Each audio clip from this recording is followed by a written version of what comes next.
Et le thème de ces temps de jeûne, c'était quoi? Le combat spirituel et ses implications. Alléluia. Quelle grâce. Moi, sincèrement, j'ai été bénie et je crois que tu as reçu aussi ta part. N'est-ce pas, maman Colette? Alléluia. Amen. Maman Colette m'a envoyé un journal comme ça. Waouh, pour dire maintenant, c'est incroyable. J'ai été bénie et nous aussi, on a été bénis, sincèrement. Je vous en prie, comme la diaconesse a l'habitude d'annoncer, allez sur le Zoom, connectez-vous dans le temps pour ne rien rater, ni aucune seconde. Oui, parce que les retardateurs ont toujours tort. Et vous perdez beaucoup de choses. Amen. On a reçu des richesses pendant ces 3 jours. Et ça continue encore ce mercredi. Voilà le combat spirituel, ses implications, ce mercredi et le vendredi. Voilà, parce que nous devons savoir un peu ce qui se passe dans le monde spirituel. Nous ne devons pas être ignorants des choses qui se passent dans le monde spirituel. Bien vrai que nous sommes sur cette terre, nous voyons toutes les choses avec les yeux naturels, mais il y a quelque chose qui se passe dans le monde spirituel. Alléluia. Et je ne veux pas être hors sujet parce que ça continue encore cette semaine. Je veux continuer aussi en donnant certaines révélations sur ce domaine. Amen. Gloire à Jésus. Donc, le thème de ce message, c'est la réalité du monde spirituel. La réalité du monde spirituel. Alléluia. La réalité du monde spirituel. Et maman Tété va nous prendre Colossiens 1, verset 16. Colossiens 1, à partir du verset, juste le verset 16.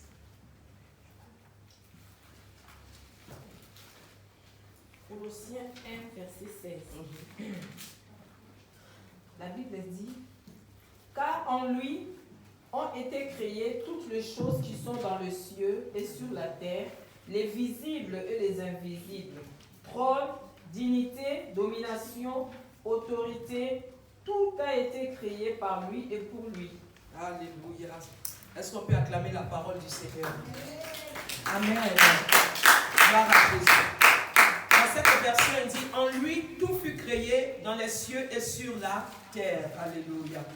L'univers tout entier, l'esprit et la matière, trône et seigneurie. Amen. Autorité, puissance, lui, par lui et pour lui, tout a été créé. Dans votre version, il nous parle de tout ce qui est visible et invisible. Toutes ces choses ont été créées par lui. Donc, nous savons qu'il existe un monde visible et un monde invisible. Alléluia. Donc, le monde visible est réel. Mais aussi, sachez que le monde invisible est aussi réel. Nous ne le voyons pas. Personne ne voit le monde invisible, n'est-ce pas? Mais il est pourtant bien réel. Il existe. Alléluia. Il existe, ce monde existe. Et c'est pour cela, avant que je continue, la diaconesse, ou peut-être Aïcha mettait un ventilateur derrière. Mais il y a un ventilateur. Vous pouvez allumer ça si vous avez très chaud. Les princesses de l'étang. On a éteint le noir parce que ça fait beaucoup de bruit pendant l'enregistrement. Voilà, vous pouvez allumer le blanc. Et apporter l'autre aussi, vous pouvez l'envoyer, mais pas le gros, ça fait beaucoup de bruit. Amen. Donc je disais, le monde visible est réel, de même le monde invisible est réel.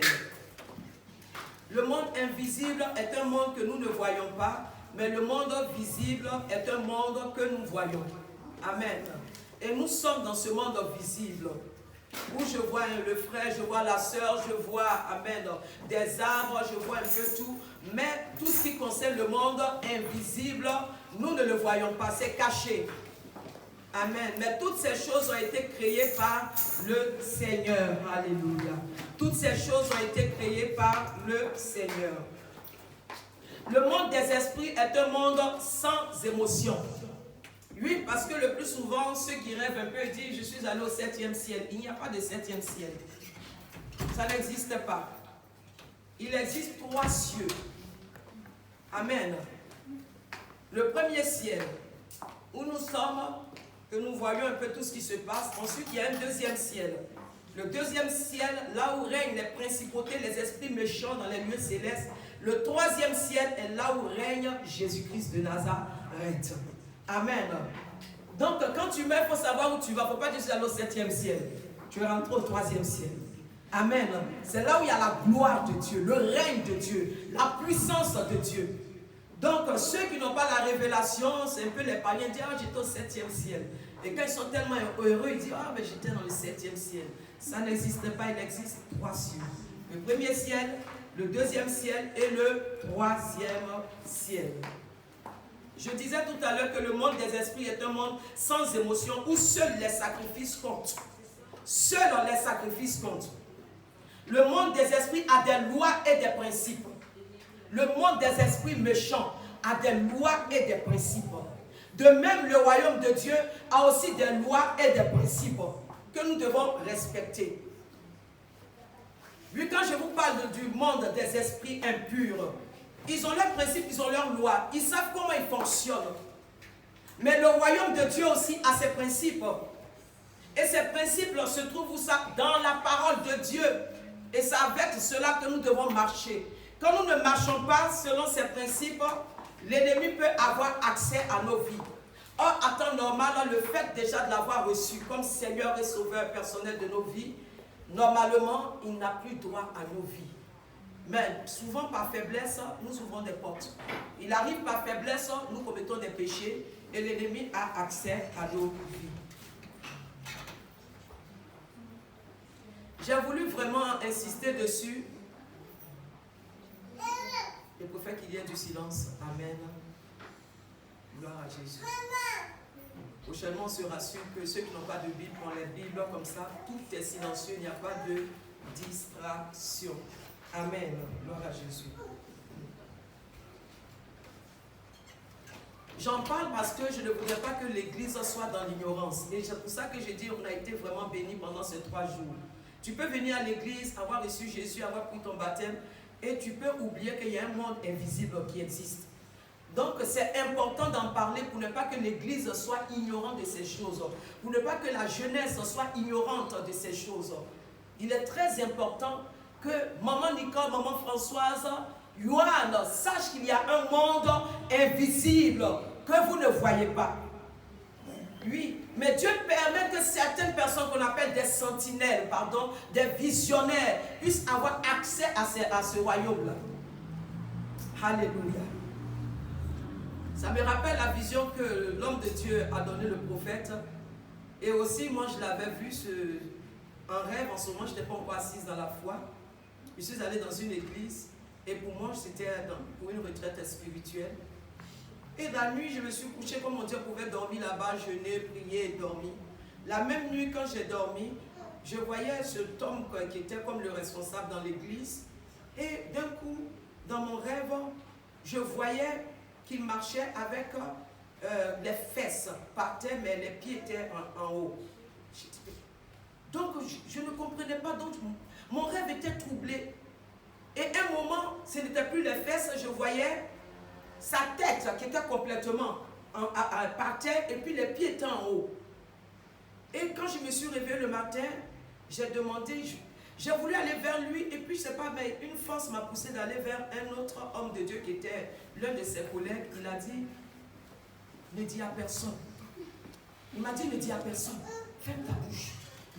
Donc bon, je ne sais pas, je suis nouvelle dans la foi, je suis venue pour une retraite, j'ai dormi là, on m'a dit de ne pas dire, donc je cherchais à connaître le mystère qui était caché derrière ça. Comment tu peux voir un homme bien portant? Dieu a donné des pieds pour marcher par terre, mais l'homme prend la tête pour marcher par terre, puis les pieds sont en haut. Mais vous savez, quand on n'a pas la réponse de ce qu'on cherche toujours, je me suis approchée d'une maman. Elle me dit, faites très attention, c'est un grand sorcier. C'est un grand sorcier. Et il est dans l'église. Oui, le Seigneur dit, faites attention, parce que des loups ravisseurs se sont introduits dans la bergerie du Seigneur. Alléluia. Des loups ravisseurs. Certaines personnes qui ont fait alliance avec le diable. Certaines personnes qui sont dans des sciences occultes ont fait alliance avec le malin, avec Satan. Et c'est suppos. Alléluia. Et le Seigneur veut que nous en parlions pour ne pas que son église reste ignorante. ignorante de toutes ces choses. Tu peux être un bon jeune, bien zélé, tout ça, tu es content, tu viens dans la foi et tout, mais n'oublie pas qu'il y a un monde spirituel qui est là. Je me rappelle encore, je regardais un film avec ma fille Aïcha, où on nous montrait un homme, je crois que j'ai déjà donné ce témoignage-là, on nous montrait un homme qui était un chrétien zélé, on le montrait dans le physique et après on le montrait dans le spirituel. Quand on le montrait dans le physique, il avait sa chemise, son pantalon jean, il marchait. Et en même temps, on nous dit, le voici dans le monde spirituel.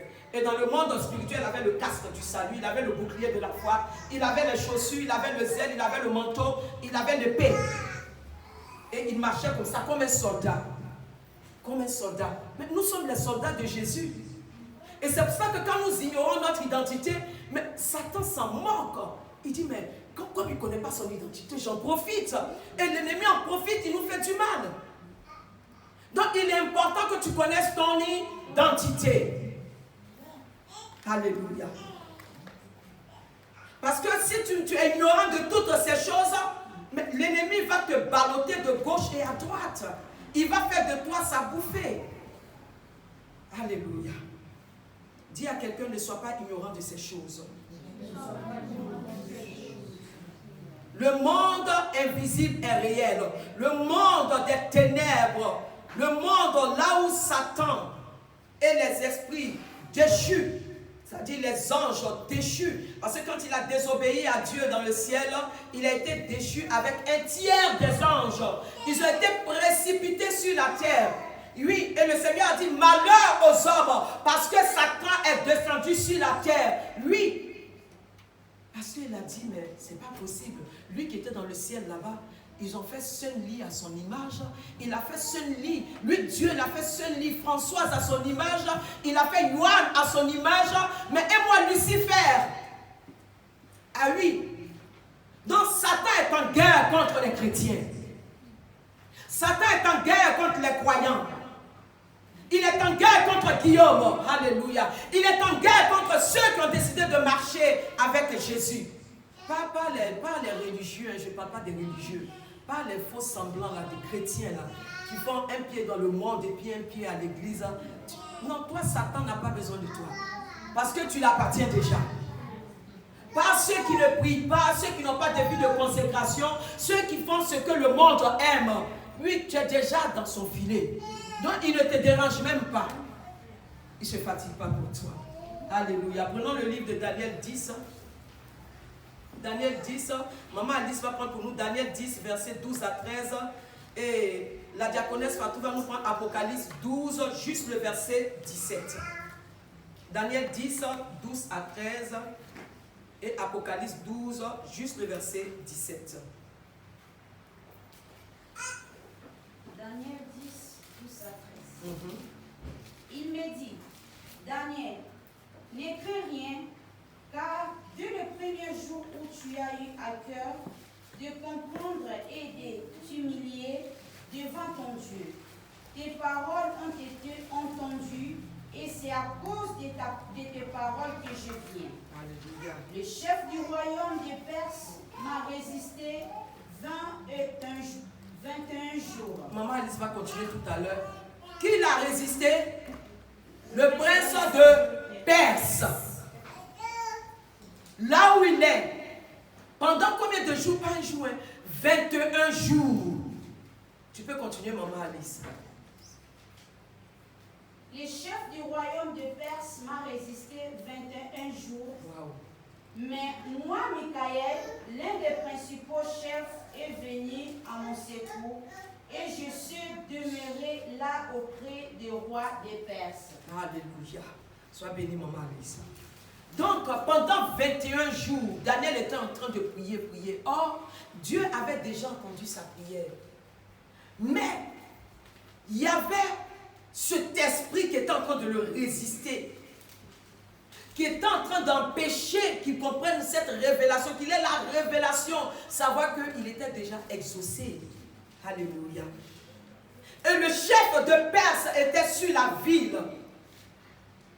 Et c'est pour cela qu'il faut comprendre, souvent nous sommes dans des villes, je suis à Nîmes, je suis à Montpellier, je suis à Béziers. Il faut savoir qui est le chef de Béziers ici. dans le monde invisible, qui règne sur la ville de Béziers, qui règne sur la ville de Montpellier. Oui, parce qu'avant de livrer combat, c'est-à-dire il faut savoir comment résister à ce chef-là. Dis à quelqu'un, le monde des ténèbres est réel. Ah oui, le royaume de Satan est réel. Et Dieu nous en parle pour ne pas que nous tombons dans son piège. Il est réel. Alléluia. Alors Dieu a dépêché qui? L'archange Michael. L'archange Michael, l'un des chefs de l'armée suprême du ciel, dans le 3e ciel. Il a dépêché rapidement. Mais ce prince de Perse était en train de le résister. Jusqu'à ce qu'il puisse le combattre pour arriver vers Pierre pour lui donner la révélation que Dieu lui a donnée en lui disant que ta prière a été exaucée. Amen. Apocalypse 12, verset 17, la diaconesse Fatou. Apocalypse 12, verset 17. Et le dragon fut irrité contre la femme, et il s'en alla faire la guerre au reste de sa postérité, à ceux qui gardent les commandements de Dieu et qui ont le témoignage de Jésus. Sois béni, servant de Dieu. Dans cette version, il dit, alors furieux de dépit contre la femme, le dragon s'en alla faire la guerre. Le dragon, c'est qui? Satan. Il alla faire la guerre au reste de ses enfants, c'est-à-dire à ceux qui obéissent aux ordres de Dieu. C'est pas tout le monde, hein. Ceux qui obéissent aux ordres de Dieu et qui rendent fidèlement témoignage à Jésus. C'est pour ça que j'ai dit, Satan n'attaque pas n'importe qui. Si déjà tu fais tout ce qu'il aime, il dit non, celui-là est déjà dans mon sac. Il cherche ceux qui obéissent fidèlement, ceux qui ont la crainte de Dieu, ceux qui marchent dans la consécration, ceux qui marchent dans la sanctification. Alléluia. Ceux qui ne marchent pas dans le compromis, ceux qui se sont séparés du monde, ceux qui se sont séparés des passions du monde, ceux qui se sont séparés de l'orgueil de la vie, de la convoitise de la chair, de la convoitise des yeux. Il les cherche. Il les cherche parce que ces personnes sont précieuses. Ces personnes brillent. Alléluia. La parole de Dieu dit, vous êtes la lumière du monde et le sel de la terre.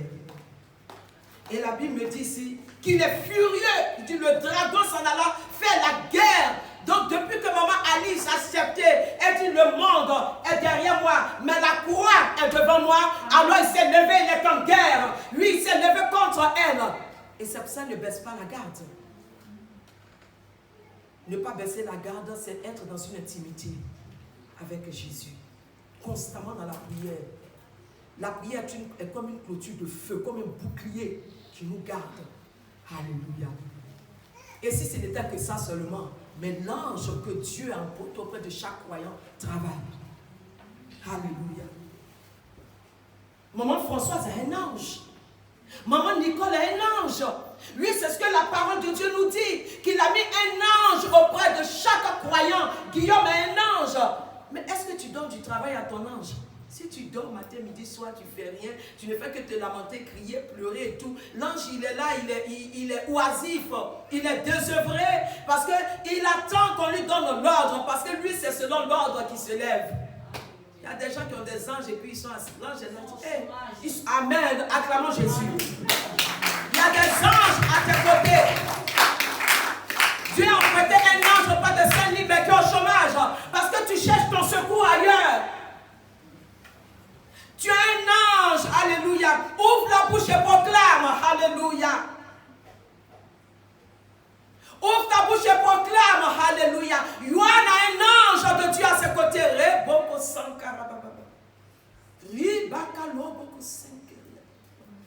Et je l'entoure maintenant par la muraille de feu de l'Éternel. Toute oppression satanique sur la vie de cet homme sorte maintenant dans les lieux arides. Au nom de Jésus-Christ de Nazareth. Seigneur, tu lui donnes la tranquillité, afin qu'il entende la parole jusqu'à la fin. Au nom de Jésus-Christ de Nazareth. Les anges sont là. Pour nous, nous sommes privilégiés. Alléluia. Tu es une princesse de l'Éternel, une ambassadrice de Dieu. Waouh, tu n'as rien fait pour mériter cela, mais à cause de l'œuvre de la croix, il te donne une nouvelle identité. Toi qui étais maudit, toi qui étais séparé de Dieu.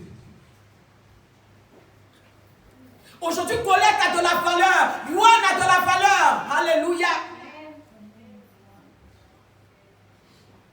C'est pour cela qu'il ne faut pas faire l'apologie du diable. Il n'est rien. Depuis plus de 2000 ans, il était vaincu. Elle est fait Jésus. Nous en parlons pour ne pas que les enfants du royaume soient dans l'ignorance.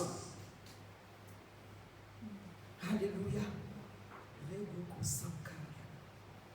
Le monde invisible est une réalité qu'il ne faut pas prendre à la légère. Il ne faut pas prendre à la légère. Alléluia.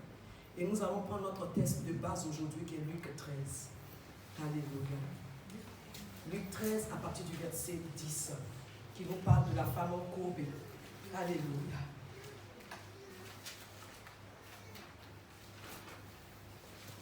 Gloire à Jésus.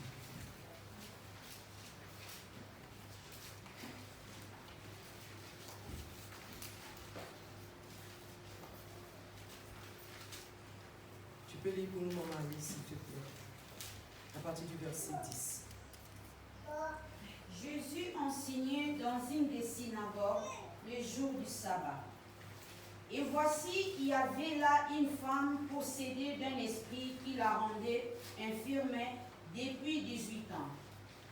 La femme était courbée et ne pouvait pas du tout se redresser. Amen. Tu peux t'arrêter là, servante de Dieu.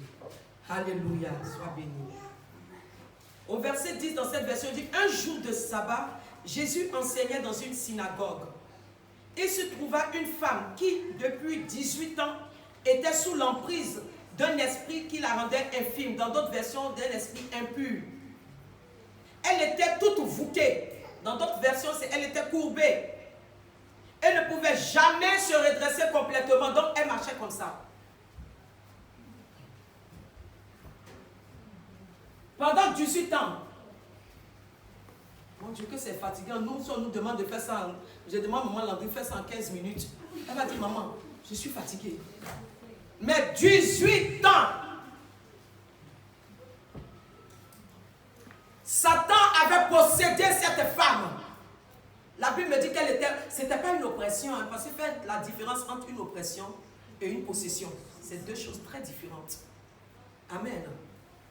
Quelqu'un qui est oppressé, c'est une personne qui peut être là comme ça, et puis des esprits commencent à lui parler, il entend des voix, il commence à entendre des choses, il commence et cet esprit peut lui dire, sors d'ici rapidement, sors. Et c'est quelqu'un qui est oppressé. Et quand c'est trop fort, il obéit à cette voix. Mais quelqu'un qui est possédé, c'est que Satan est venu faire sa demeure dans son corps. Le corps qui ne lui appartient pas. Seigneur, nous couvrons l'atmosphère par ton précieux sang. Nous recouvrons toute cette ville par le sang de Jésus. Nous quadrillons les quatre coins de cette salle par le feu du Saint-Esprit. Alléluia.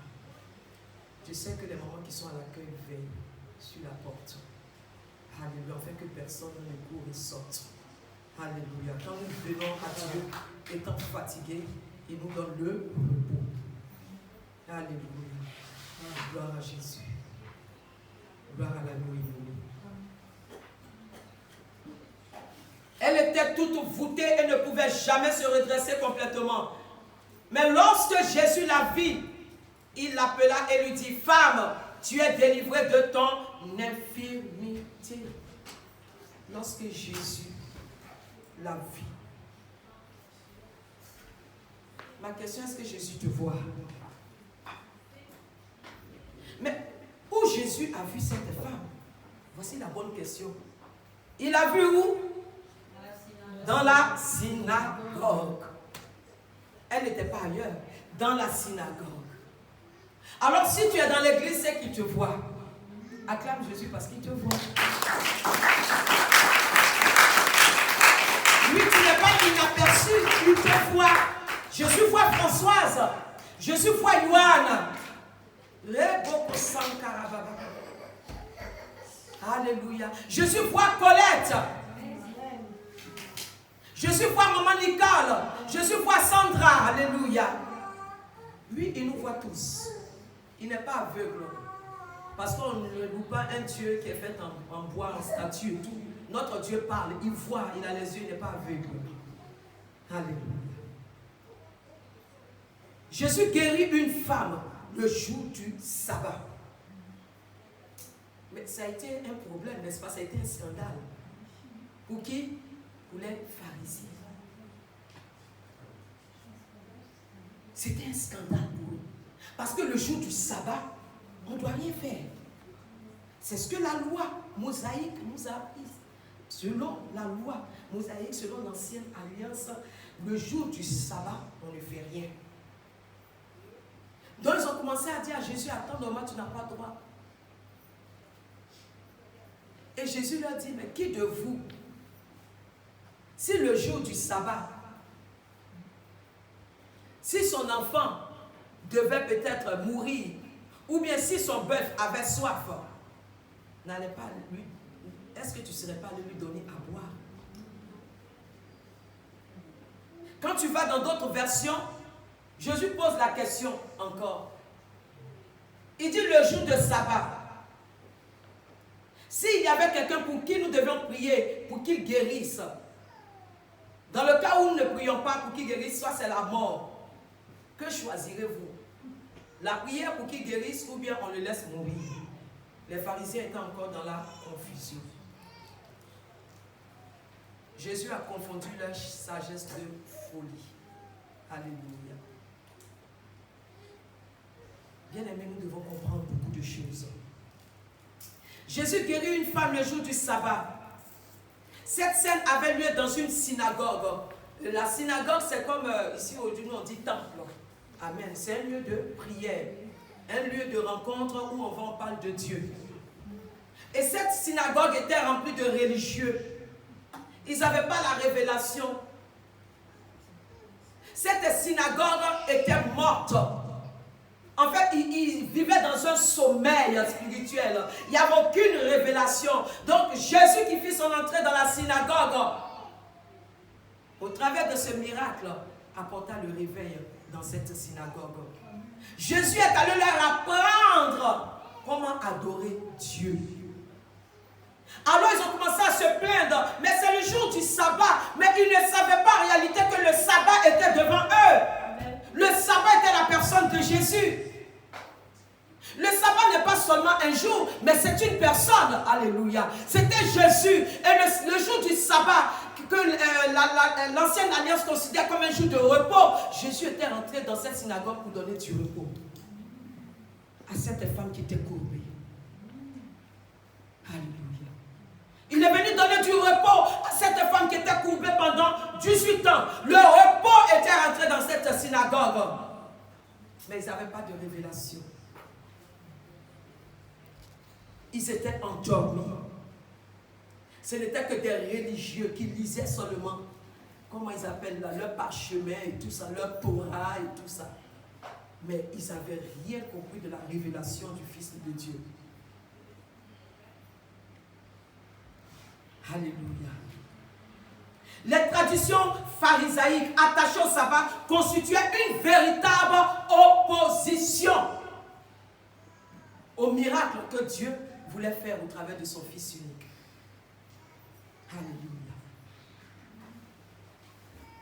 Toutes ces lois-là, toutes ces reliques, tout ce qu'ils avaient arrêté, c'était pour faire opposition au travail que Jésus devait faire. Mais quelqu'un que vous avez vu pendant 18 ans qui vient dans votre synagogue, vous les chefs religieux, vous la voyez pas comme ça. Comme ça. Et aujourd'hui, voilà un homme qui rentre et puis elle est redressée. Mais ça devait être une joie. Donc ceux qui ont compris acclamaient, bénissaient Dieu. Mais les chefs religieux étaient fâchés. Quel est cet homme qui est Jésus? Non, je ne vous entends pas. Diaco, j'ai entendu ta voix ici. Quel est cet homme qui est Jésus? Alléluia. Quel est ce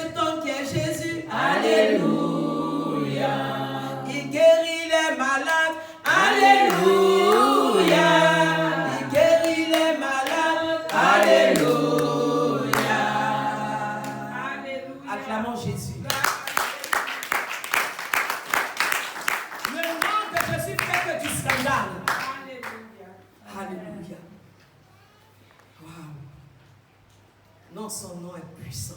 Amen. Son nom est puissant. Nous avons besoin que seulement de ce nom. Alléluia. Mais si tu sais, tu peux avoir une arme et puis sans savoir la manier. C'est dommage, hein? Une puissante arme et elle ne fait rien. Elle ne te sert à rien. Parce que cette arme-là, vous connaissez, pour qu'elle puisse fonctionner, pour qu'on mette les cartouches. Vous savez, ces cartouches, c'est quoi? La prière et la méditation. Sinon, ton pistolet, ton fusil serait vide. Mais oui, il vient t'attaquer. Tu fais ça, mais c'est vide, il n'y a rien. Et c'est lui qui c'est toi qui prends le coup. Hein? Tu charges, tu veux charger, il n'y a pas de cartouche, n'est-ce pas, Guillaume? Mais tu seras fracassé. Scandale. Il n'y a pas arme dedans, il n'y a pas cartouche dedans. Tu tires sur toi-même. Et puis toi, voilà, maman, on te dit, tu tires sur toi-même finalement. Donc, avant que même tu commences à tirer sur toi, il t'a déjà assommé. Oh Seigneur, nous ne voulons plus être ignorants. Nous voulons charger, Seigneur, les âmes que tu nous as données au travers de la prière. Nous voulons charger ces âmes dans la méditation constante de ta parole. Alléluia. Oh Seigneur, nous comptons sur toi. Jésus avait un objectif, c'était réveiller cette synagogue. Réveiller cette synagogue et l'amener à glorifier Dieu autrement. Parce qu'ils avaient une autre façon d'adorer, de servir Dieu, c'était la mort. Mais Jésus est venu amener le réveil. Alléluia. En opérant ce jour même, Jésus voulut bouleverser leur théologie et leur idéologie. Il est venu bouleverser toutes ces choses-là parce qu'ils avaient une grande connaissance comme Nicodème. Jésus lui a dit, mais Nicodème, qui est le docteur d'Israël, tu ne connais pas ces choses-là. Jésus lui dit, si tu n'es pas d'eau et d'esprit, tu ne pourras même pas voir le royaume et même y rentrer. Wow. Docteur d'Israël, tu connais la parole et tout. La connaissance de la parole, ce n'est pas ce qui nous a franchis. Hein. C'est une vie qui est consacrée à Dieu. C'est une vie qui est lavée par la parole de Dieu. C'est une vie qui s'est mise à part, qui s'est séparée du monde, qui est sortie de la corruption. Tu peux connaître tout ça. Satan connaissait la parole. La preuve en est que dans le livre de Matthieu 4, il a dit, si tu te prosternes, je te donnerai cela. Si voilà. Il dit, jette-toi, parce que la parole dit que si tu te jettes, Dieu va disposer des anges pour ne pas que tu tombes. Satan connaît la parole. Donc, connaître la Bible par cœur de Genèse, Apocalypse ne sauve pas. Je vous donne encore ce témoignage qui m'a béni. J'ai déjà donné plusieurs fois ici. Cet homme de Dieu qui fit un rêve, et dans le rêve, qu'est-ce qu'il voyait? Il voyait une foule de personnes qui avaient de grosses Bibles. Vous voyez comme ce qui est sur la table, une grosse comme ça, en train de courir, marcher vite et tout. Et il dit, mais où partout? Donc lui aussi il a commencé à courir. Il a commencé à courir et il les suivait. Et il entend une voix qui l'appelle. Je prends l'exemple, le nom d'une personne en prenant un exemple. Timothée! Timothée! Il dit, mais tu m'appelles pourquoi? Ou il dit, Yohan, viens, Yohan. Et Yohan dit, mais attends, mais tu vas me mettre en retard. Les gens sont en train de partir à l'église. Et il courait avec sa grosse Bible. Il partait, dit, mais Yohan, viens. Il dit, mais il va m'empêcher de partir. Il dit, mais tellement que la voix n'arrêtait pas, il dit, viens. Il est allé quand même. Il a vu une grande vitrée comme ça, tout fermé à 4. Et c'était un ange grand, avec de grandes ailes derrière le dos. Et il a dit, tu sais où ils vont? Il dit, mais ils vont la prison, leur Bible. Il dit, non, ils ne vont pas. Ils vont avec leur Bible en enfer. Il dit, quoi, tu racontes quoi avec les grosses Bibles là? Il dit, oui, on peut aller avec la Bible en enfer. Ils ont la Bible, mais n'ont pas la parole. La parole, c'est Dieu. La parole, Jésus dans ta vie. La parole, c'est la parole transformatrice. Celle qui fait de toi un homme nouveau, recréé. Alléluia. Une foule qui partait. Et alors l'ange lui dit, passe ici, va là. Il dit, mais regarde ces broussailles là, tu veux que je marche comment? Il dit, va. Il dit, mais non, je ne sais pas comment il faut marcher. C'était des broussailles, de grandes herbes comme ça. Il dit, marche, va. Il dit, non. Et tellement que l'ange insistait, et avant que l'ange lui dit, regarde, il y avait un grand livre qui était ouvert. Il dit, voilà ton nom qui est écrit dans le livre de vie, mais passe par ici. Et alors, plus que l'ange insistait avec les herbes et tout ça, quand il a mis le pied comme ça, les voies se frayaient. Les voies se frayaient. Plus il met un autre pied, les herbes seules, on lui fait un chemin. En fait, ce n'est pas lui qui est en train d'enlever les herbes. Mais au travers de ses pas, la voie s'ouvre. Il dit, large est la porte qui mène où ça? À la perdition. Mais étroite est la voie qui mène à Dieu. Wow. Tu peux avoir la Bible, remplis ton sac. Peut-être même tu as une bibliothèque remplie de Bibles. Tu peux aller en enfer avec si ta vie n'est pas conforme à la vérité. Parce que ça n'impressionne pas Dieu, ça ne m'influence pas du tout. Alléluia. Waouh. Jésus qualifiait leur sagesse de folie. Il les amenait dans une autre démonstration de ce qui était le véritable sabbat. Alléluia. Bien-aimé, dis à ta voisine ou à ton frère, ta soeur, le sabbat n'est pas une religion. Le sabbat n'est pas une tradition. Le sabbat n'est pas une coutume. Mais le sabbat est un jour de repos. Un jour de délivrance. Alléluia. Jésus refusa de voir une femme qui faisait partie de l'alliance subir un tel sort pendant 18 ans. Jésus disait, il ne pouvait pas accepter ça. Elle faisait partie de l'alliance. Dieu n'oublie pas l'alliance. Depuis le livre de Jean 1,12, il dit à tous ceux qui l'ont reçu, à tous ceux qui ont cru en son nom. Alléluia. Il leur a donné le pouvoir de devenir enfants de Dieu. Nous sommes rentrés dans une alliance. Nous sommes rentrés dans une alliance. Alors quand Jésus a vu cette femme, dont le monde des ténèbres était confronté à la lumière, lui parce qu'il savait qu'il allait dégager, lui parce que c'est une fille de l'alliance. Tu fais partie de l'alliance. Comme le serviteur Philbert l'a dit tout à l'heure, il n'est jamais en retard. Il n'est jamais en retard. 18 ans. Cette femme n'a pas désespéré. 18 ans, elle n'a pas abandonné. 18 ans, elle allait toujours. Je peux dire même qu'elle n'espérait même plus. Elle partait maintenant pour prier son Dieu. C'est-à-dire que sa souffrance était devenue maintenant une habitude. Elle maintenant, bon. Mais peut-être dans son cœur, elle savait qu'elle avait une foi. Waouh!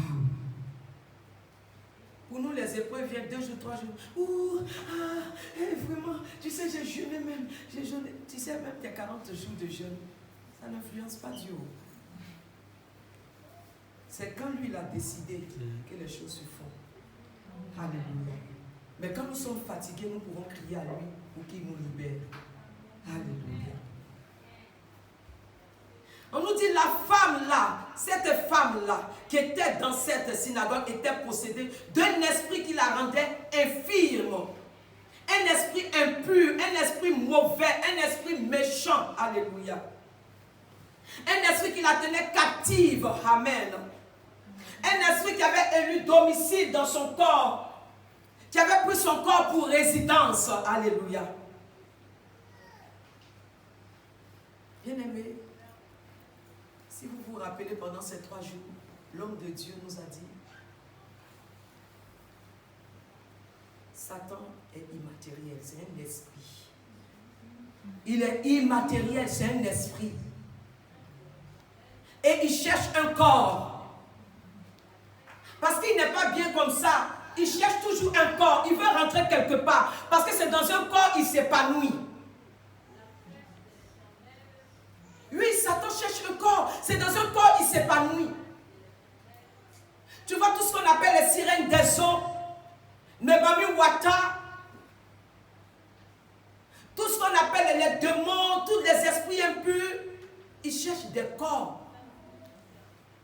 sont des esprits. Ce sont des êtres spirituels.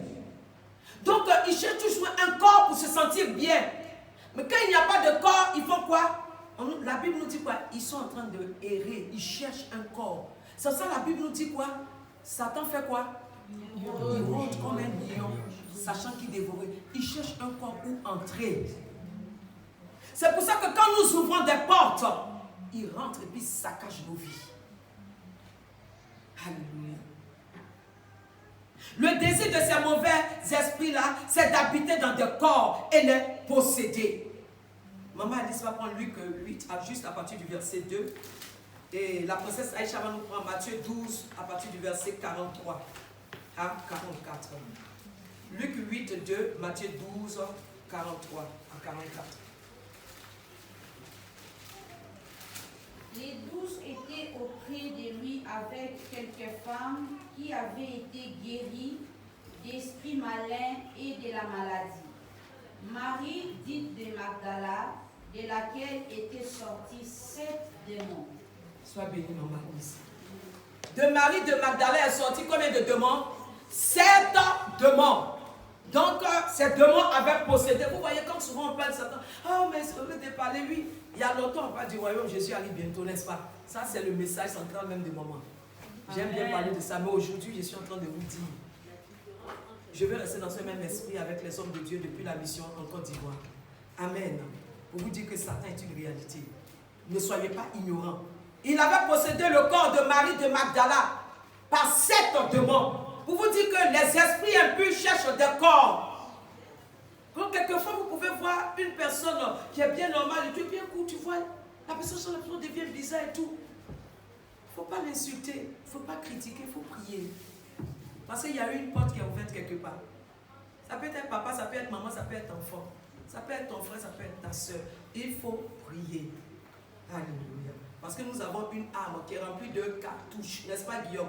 Mais si c'est vide, ça retourne contre toi-même. Amen. Gloire à Jésus. Alléluia.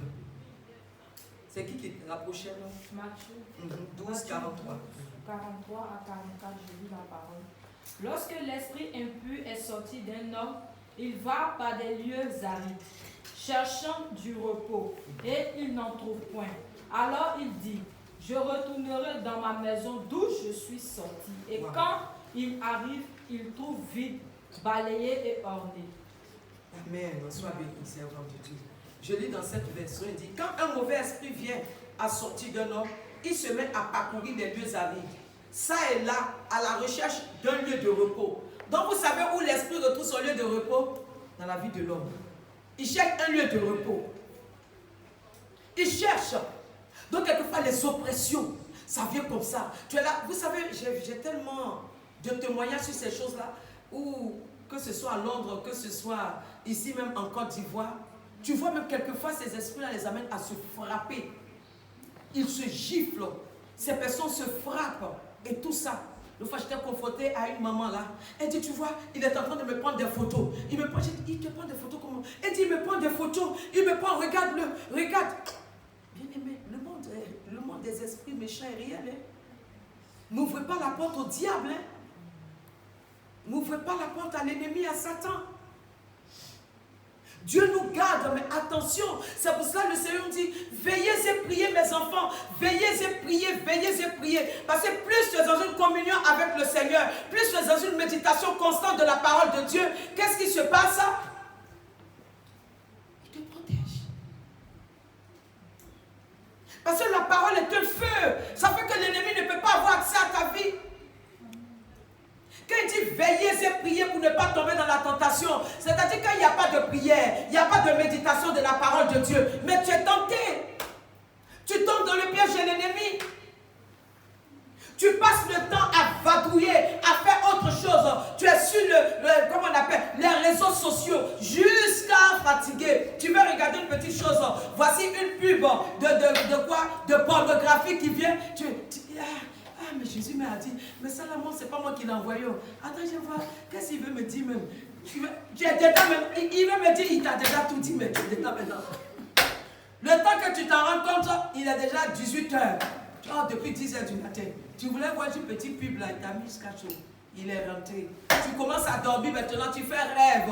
Dans les rêves, tu as des rapports sexuels dans le rêve. Et tout ça, c'est pas normal. Il a gagné du terrain. Il y a d'autres dans leurs rêves qui ont des enfants dans le monde spirituel. Tu es marié dans le monde spirituel. Attention. Si cela t'arrive, viens me voir, on va prier en fait ta délivrance. Si tu as des rapports sexuels dans tes rêves, en tant qu'enfant de Dieu, c'est pas normal. Tu ne dois pas avoir de rapports sexuels. Si tu n'es pas marié, non. Même quand tu es marié, non. Parce que tu es un mari qui te réjouit. Si tu es célibataire, non. C'est pour ça que le Seigneur dit, celui qui a regardé une femme comme ça, qui l'a convoitée, elle est en train de passer. Oh, elle est bien, mais ça c'est un bon mannequin et tout. C'est pour toi. Tu l'as marié, tu as donné d'autres. Non. C'est quoi? Tu as vu un homme, où il est bien bâti, regarde sa taille, regarde ses muscles. C'est pour toi. Si tu veux, marie-toi. Parce que si tu le fais de l'avoir déjà convoité dans ton cœur, tu as commis quoi? Un péché. Tu donnes accès au diable d'avoir accès à ta vie.